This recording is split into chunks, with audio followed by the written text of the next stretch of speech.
Hi Flosstube, it's Liz, the in-hand stitcher. I'm coming at you with my first regular update video today.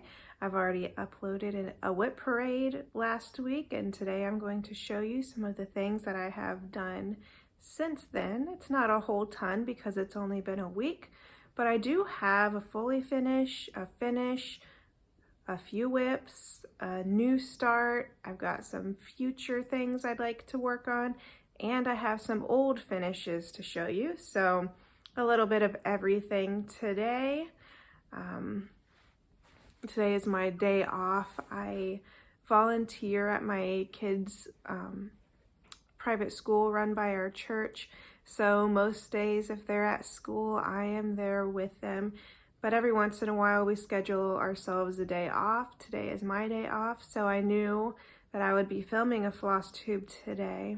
However, yesterday, Sunday morning, when I woke up, I knew I was sick. I had this horrible headache back behind my eyes, and I got up in the morning to try to take some Tylenol, and the Tylenol didn't stay down, so I knew it was more than just a headache. I was in for it. So I feel better today. Last night I started to recuperate. I started to recover, so we're good today. I'm here. I'm filming. So let's get started. I'm going to start by showing you my fully finish.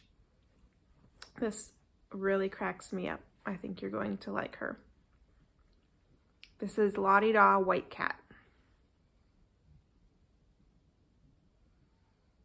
We keep going, we keep going, we keep going. Look how long those legs are. They just never stop. This pattern is wonderful. I love the strange kooky cat. She reminds me of my cat, Martha. She has some of that same coloring. She's white with like a muted calico type coloring on her, and I think this is so cute. I trimmed it with some pink corduroy. It looks like I messed up a little bit there. It kind of dips in a little bit, but that's okay. Some metallic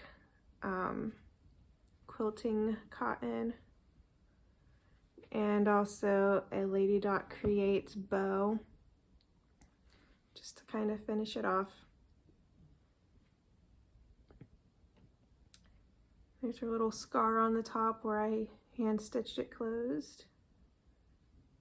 I don't mind a little bit of scarring. I've got one too. I'll tell you that story at the end if you want to stay around and hear what happened to my arm. Okay, that's my fully finish. My dog, one of my dogs, I've got a dog here. I've got another dog on the floor over there in his crate, the one next to me. I don't know. There we go. That's Abigail.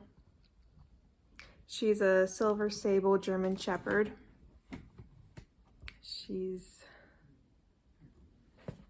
5 years old now, and down here on the other side we've got Teddy. I'm not gonna pan way down there and show you him, but he's a jug, so he's a Jack Russell Pug mix. He is 11, and they're both snoring at the moment, which is better than clicking around and knocking into the tripod. So I'll tell you what we can get.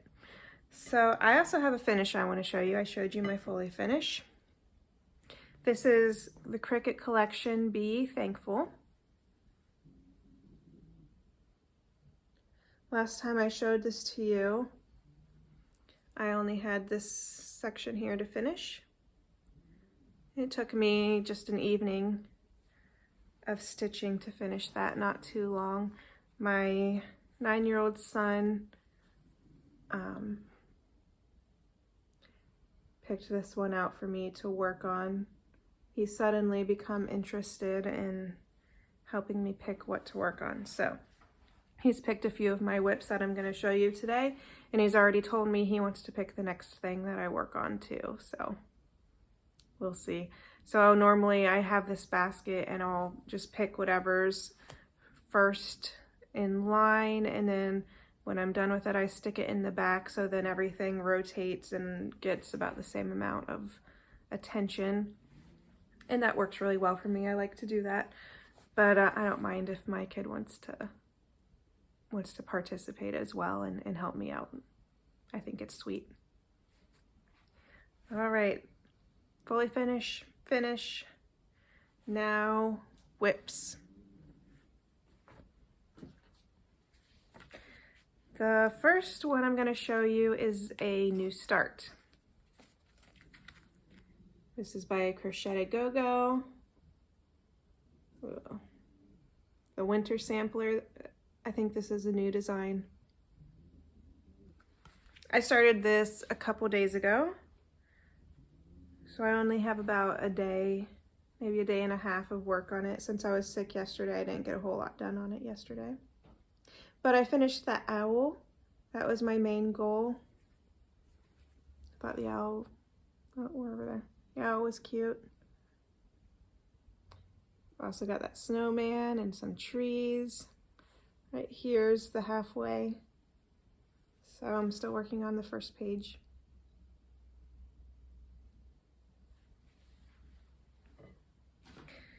My next pattern I'm going to show you is the Blue Flower Huckleberry Farm. I finished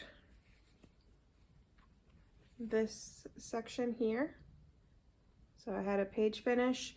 So I had the bee already done and the bee skeps, but I did all of this border, the bear, these letters, all this down here.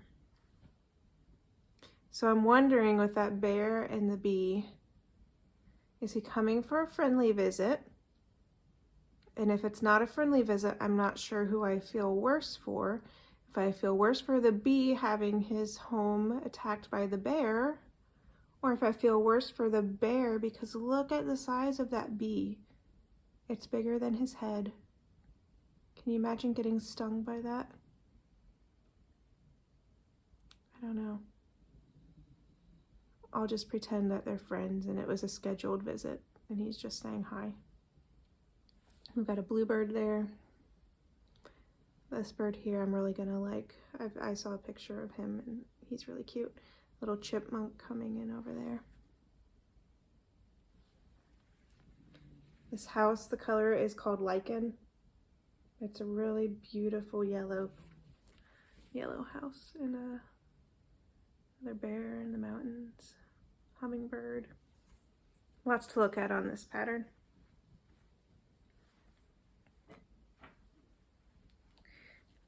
My next project, I only got a little bit done on it and then I had to put it away because I couldn't find my next floss color.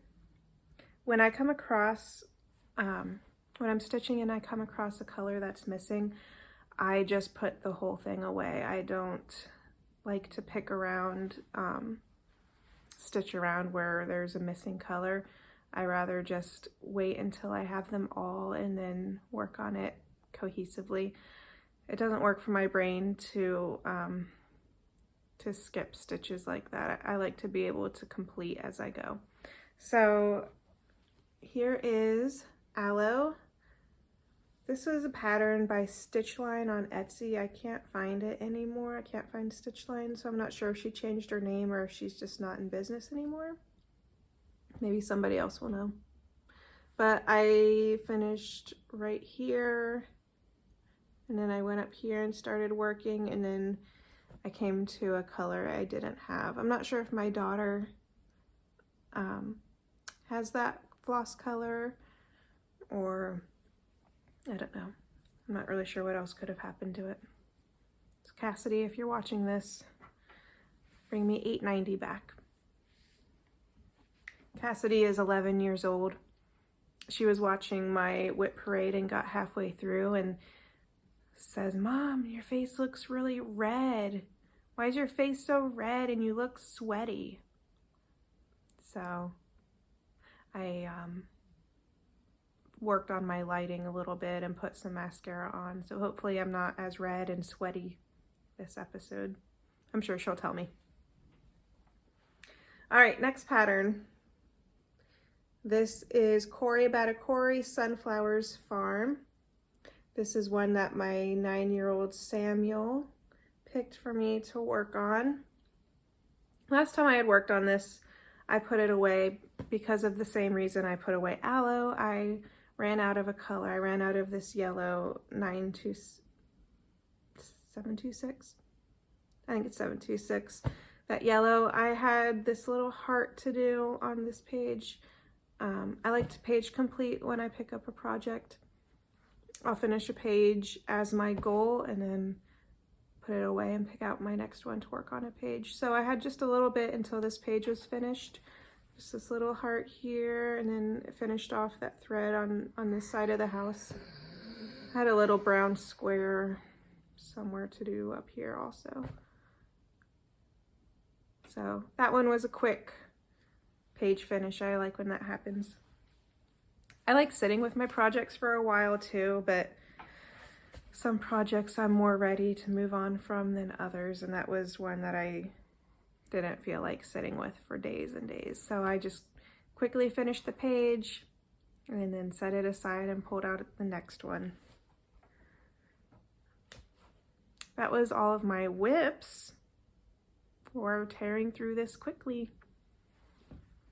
So you can see here our dear Charlie.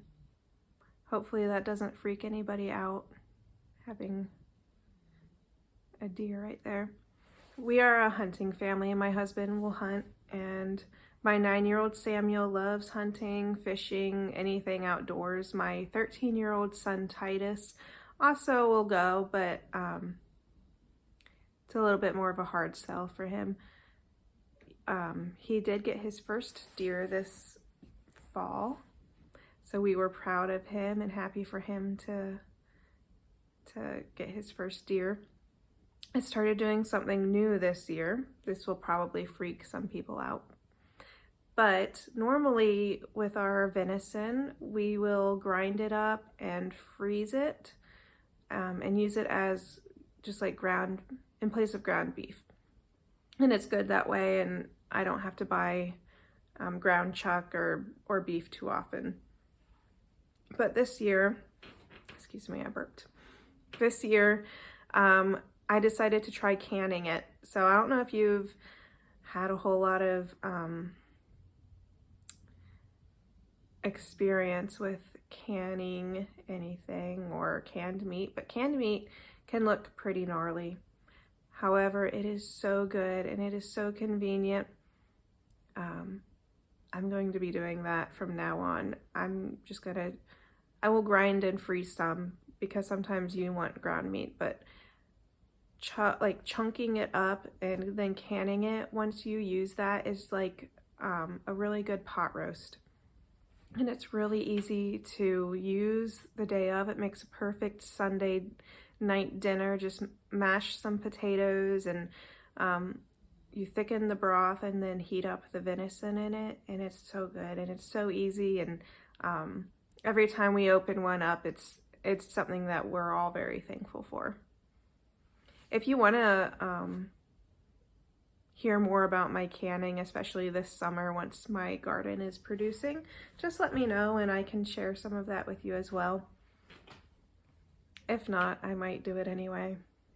I don't know. It's my channel. I'll share what I feel like. I started planting some seeds this week. I got some flower seeds and a few vegetable seeds started, and I noticed before the video I went over to peek and some of them were starting to germinate. You can see them starting to come up, and so that's always exciting, and it's I'm ready for spring and I'm ready for summer.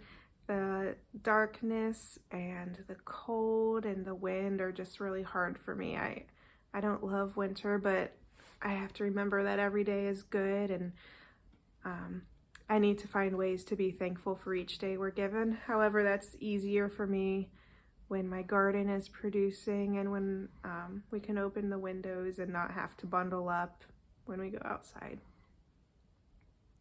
I'm sure I'm not the only one that feels that way. It's probably not a hot take. It's probably the majority of us feel the same way. I do have some things that I want to work on in the future. Some future plans, as in tomorrow, the day after, this coming week. I'm going to start with my year project. Each year I like to pick something big to focus on. I'll start it around New Year's and then each month try to complete a page on it. This year I picked Heaven and Earth Designs, As the Leaves Turn by Jane Wooster Scott. I have completed 2 pages on it, plus a little bit more. And so here's what it looks like right now. Here's a page, here's a page, and for March, I'm going to work on this page here. So I'm going to alternate each month. I'm going to go out this direction and then the month after go down. That way I'm not stitching sky all year. I'm going to get down here into the town and some of the other colors and a little bit less blue. So I'm excited to get in here. I think there's going to be a tree and more sky, but it's exciting when you get to pull out a different color.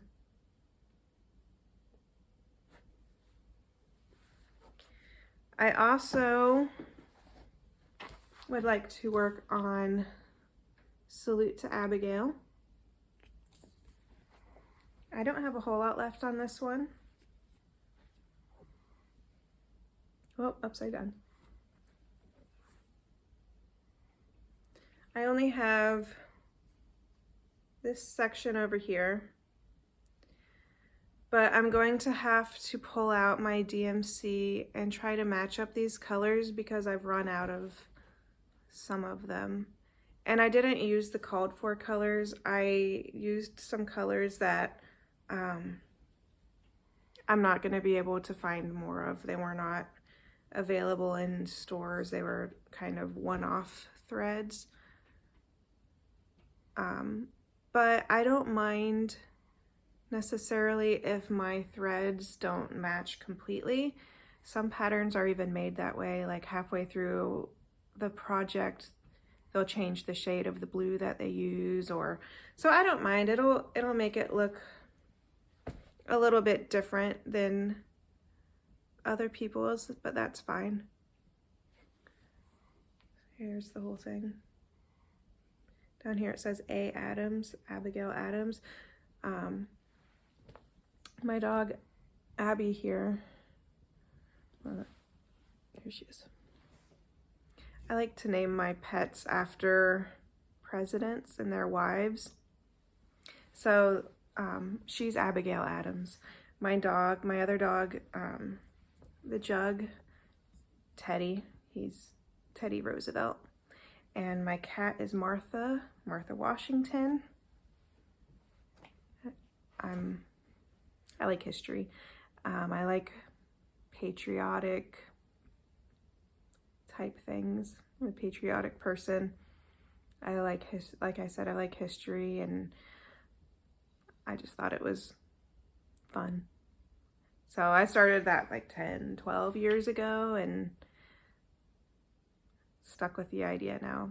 I've got several to choose from. Maybe in the future, next dog might be Ladybird or Garfield. You know, there's a lot of good names. All right, so I've got As the Leaves Turn, and I've got Salute to Abigail, but my son also wanted to pick out a project for me to work on next, so it could be anything. I'm not really sure what he's gonna pick. I don't know if I said this in this recording or in the last recording, I can't remember, but I have a basket of whips, and I like to pick from the front and rotate it to the back when I'm finished with it, and so that way they all get the same amount of work on them. And and that's gonna mess that up, but I don't mind. I think it's sweet that he wants to be involved. All right, I have some old finishes that I would like to share with you. Let me rearrange my bowl quickly to show you how they normally look.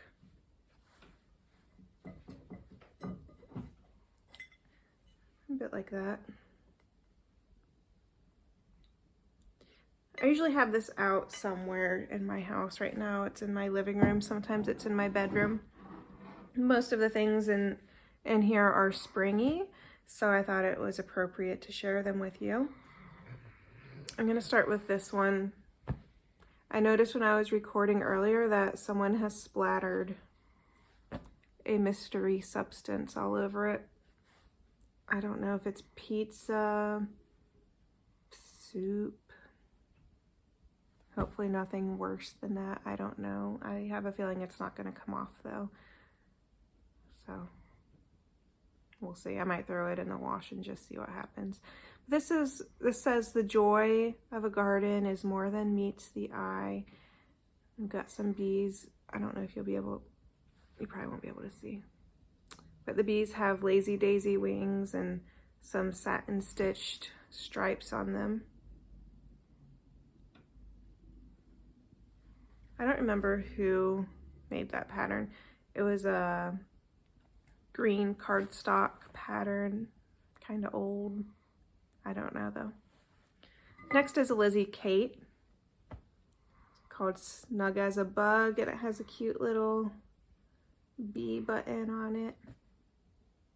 This came from a stitch-in at my old LNS Stitch and Stuff up in Reading.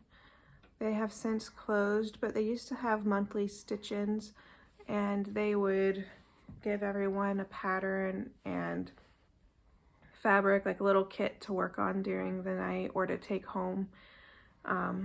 This was one of them. It was cute. Next is a Sam Sarah.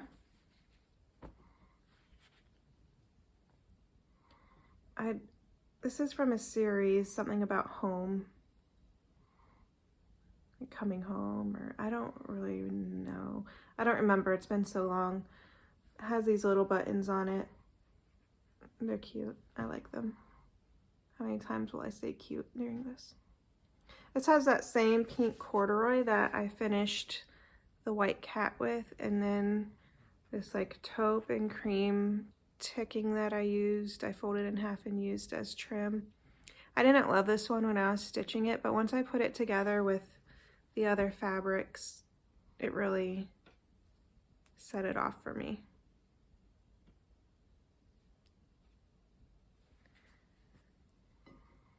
I have two more in this bowl to show you.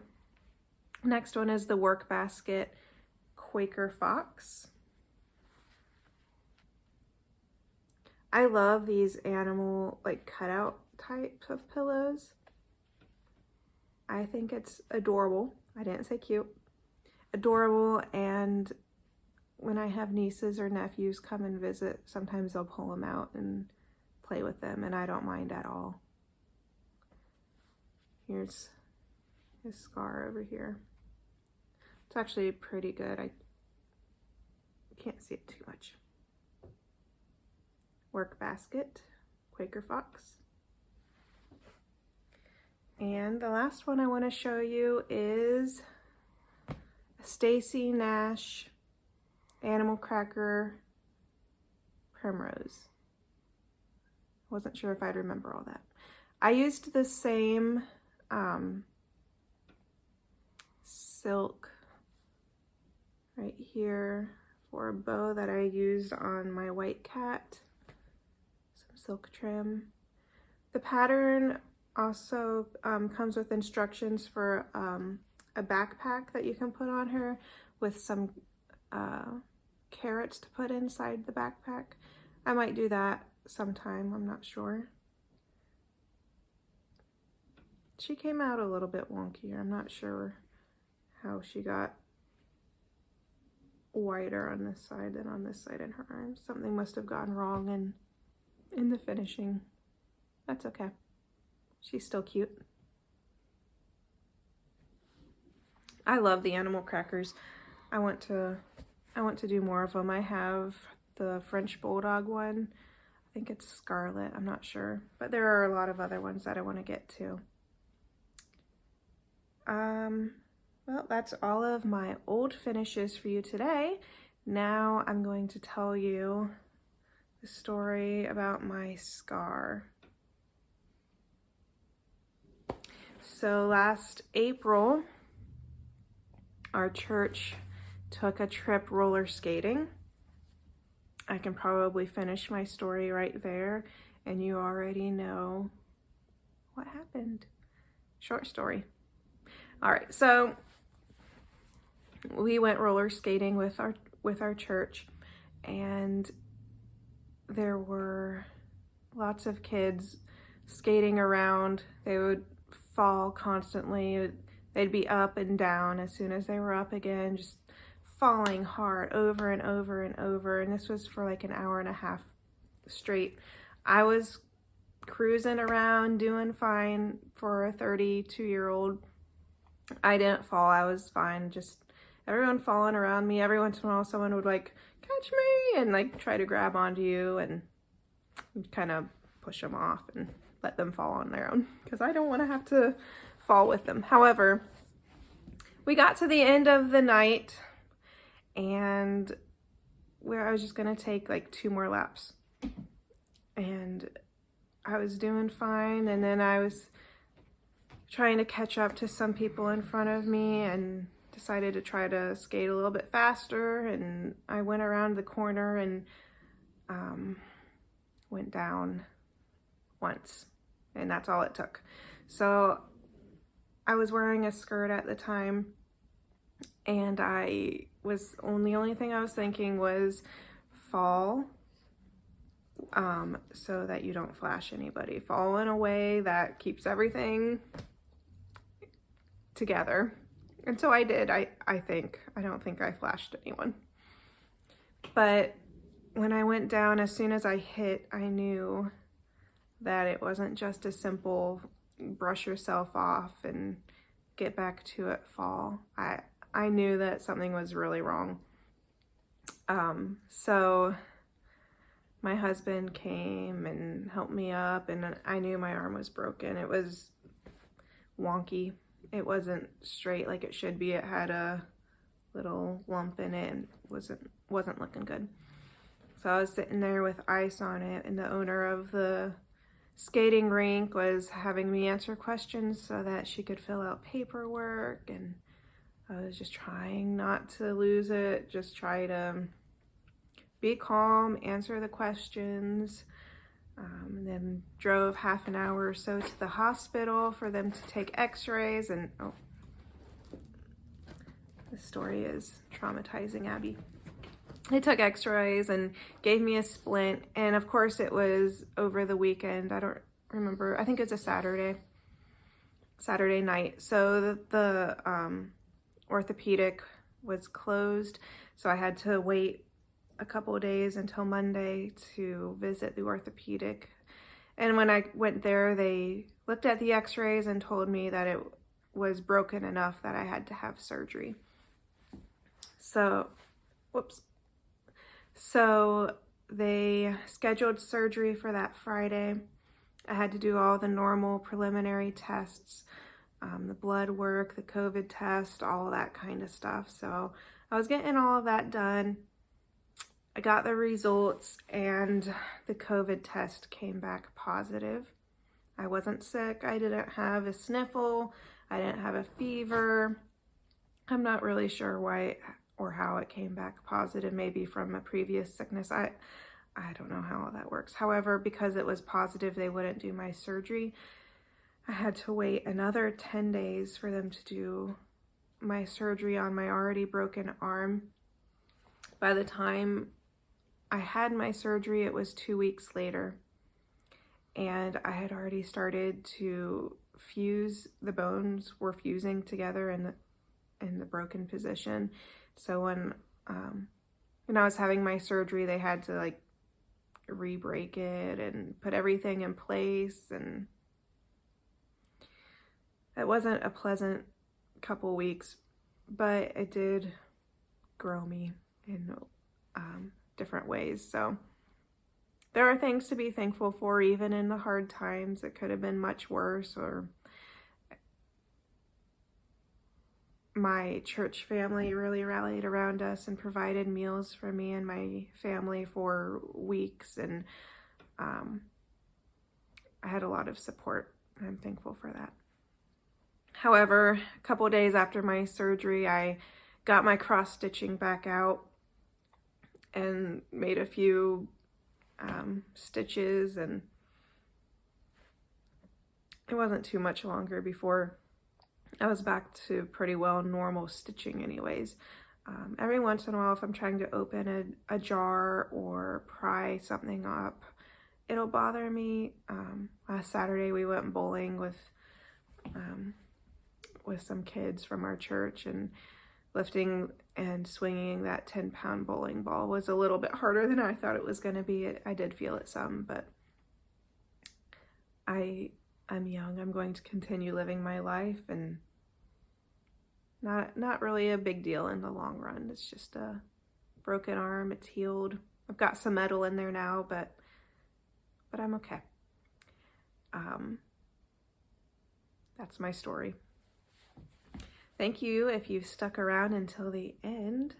I hope you saw something today that inspired you, or that you just enjoyed. I hope I wasn't too awkward, or hopefully I didn't say anything too annoying. I'm sure I'll watch this back and cringe, but that's okay. It's just me. All right, I'm not sure when I'll be back. Next time I'm home alone, it could be a week, it could be a month, but it'll be as soon as I can. I'm not sure. Thanks for joining me. I'll see you next time.